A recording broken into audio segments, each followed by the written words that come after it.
আসসালামু আলাইকুম রহমতুল্লাহ। সুপ্রিয় ইসলামী আলো দর্শক মণ্ডলী, আশা করি আল্লাহর অশেষ রহমতে আপনারা সবাই ভালো আছেন। আজকে জানাবো রাতে এমন একটি সূরা যা জীবনে একবার হলেও পড়লে অভাব দূর হবে। তো বেশি কথা না বাড়িয়ে চলুন শুরু করি। রাসূল সাল্লাল্লাহু আলাইহি ওয়াসাল্লামের সহিহ হাদিস দ্বারা প্রমাণিত, আপনারা মাহে রমজানে একবার পাঠ করলে ৭০ বার পাঠ করার সওয়াব পাবেন। কাসির ইবনে আসাকিরের বরাত দিয়ে এই ঘটনা বর্ণনা করেন। হযরত আব্দুল্লাহ ইবনে মাসউদ রাদিয়াল্লাহু তাআলা আনহু যখন অন্তিম রোগ শয্যায় শায়িত ছিলেন, তখন আমিরুল মুমিনিন হযরত ওসমান রাদিয়াল্লাহু তাআলা আনহু তাকে দেখতে যান। তখন তাদের মধ্যে শিক্ষাপ্রদ যে কথোপকথন হয় তা হচ্ছে, হযরত ওসমান রাদিয়াল্লাহু তাআলা আনহু বললেন, আপনার অসুখটা কি? তখন ইবনে মাসউদ রাদিয়াল্লাহু তাআলা আনহু বললেন, আমার পাপ সমূহই আমার অসুখ।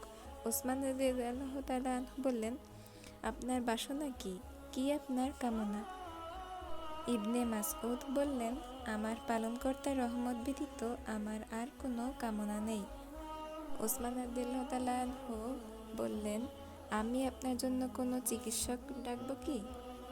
ইবনে মাসউদ রাদিয়াল্লাহু তাআলা আনহু বললেন, চিকিৎসকই তো আমাকে রোগাক্রান্ত করেছেন। ওসমান রাদিয়াল্লাহু তাআলা আনহু আবার বললেন, আমি আপনার জন্য সরকারি বাইতুল মাল থেকে কোনো উপঢৌকন পাঠিয়ে দেব কি? ইবনে মাসউদ বললেন, এর কোনো প্রয়োজন নেই। ওসমান রাদিয়াল্লাহু তাআলা আনহু সর্বশেষে বললেন, উপঢৌকন গ্রহণ করুন, তা আপনার কন্যাদের উপকারে আসবে। ইবনে মাসউদ বললেন, আপনি চিন্তা করছেন যে আমার কন্যা দারিদ্রতা ও উপবাসে পতিত হবে? কিন্তু আমি এরূপ চিন্তা করি না, কারণ আমি কন্যাদের জোর নির্দেশ দিয়েছি যে তারা যেন প্রতি রাতে সূরা ওয়াকিয়া পাঠ করে। আমি রাসূল সাল্লাল্লাহু আলাইহি ওয়াসাল্লামকে বলতে শুনেছি, যে ব্যক্তি প্রতি রাতে সূরা ওয়াকিয়া পাঠ করবে সে কখনো উপবাস হবে না। সুবহানাল্লাহ। হযরত মাসউদ রাদিয়াল্লাহু তাআলা আনহু বলেন, রাসূল সাল্লাল্লাহু আলাইহি ওয়াসাল্লাম বলেছেন, যে ব্যক্তি প্রতিদিন রাতে সূরা ওয়াকিয়া তিলাওয়াত করবে তার কখনো দারিদ্রতা স্পর্শ করবে না। ইবনে মাসউদ রাদিয়াল্লাহু তাআলা আনহু তার মেয়েদেরকে প্রত্যেক রাতে সূরা তিলাওয়াত করার আদেশ দেন। বাইহাকি শুআবুল ঈমান ২৪৯৮। সূরা আর রহমান, সূরা হাদীদ, সূরা ওয়াকিয়া তিলাওয়াতকারীকে কিয়ামতের দিন জান্নাতুল ফেরদৌসের অধিবাসী হিসেবে ডাকা হবে।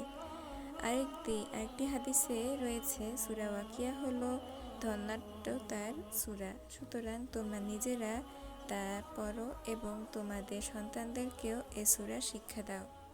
এই বিষয় নিয়ে আরও অনেক ধরনের হাদিস রয়েছে। মহান রব্বুল আলামিনের পবিত্র কালিমার বরকতে এত পাওয়ারফুল আমি সেটা অনুধাবন করতে পারবো কি?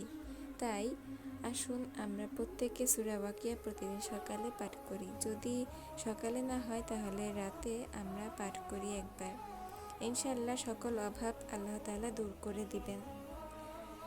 এবং এই সূরা অর্থসহ তেলাওয়াত করব, যেন আমরা এর গুরুত্ব ও ফজিলত বুঝতে পারি। ইনশাআল্লাহ সকল রোগ বিরোগ, সকল অভাব, এগুলো থেকে আল্লাহ তাআলা আমাদেরকে মুক্তি দিবেন। তো ভিডিওটি কেমন লাগলো অবশ্যই কমেন্টে জানাবেন। ভালো লাগলে লাইক, কমেন্ট, শেয়ার করে সাবস্ক্রাইব করে আমার সাথেই থাকবেন। আজকের মতো এখানেই বিদায় জানাচ্ছি। আল্লাহ হাফেজ। আসসালামু আলাইকুম ওয়া রাহমাতুল্লাহ।